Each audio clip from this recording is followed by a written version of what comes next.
ஆந்திராவில் பெய்த வரலாறு காணாத மழை அந்த மாநிலத்தையே புரட்டி போட்டுள்ளது. வெள்ளம் பாதித்த பகுதிகளில் மக்கள் உணவுக்காக தவிக்கின்றனர். விஜயவாடாவில் வம்பே காலனியில் ஹெலிகாப்டர் மூலம் உணவுப் பொட்டலங்கள் சேற்றில் வீசப்படுகின்றன. அப்பகுதி மக்கள் சேற்றில் விழுந்த உணவு, தண்ணீருக்காக போராடும் காட்சிகள் வெளியாகியுள்ளது.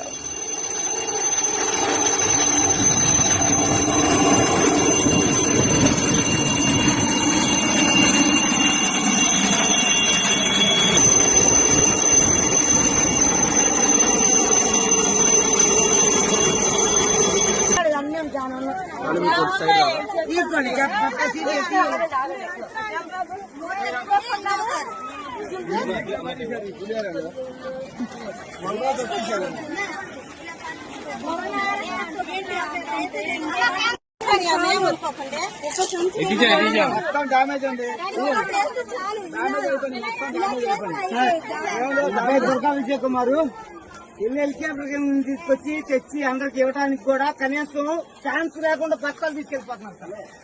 తీసుకొచ్చి అందరికి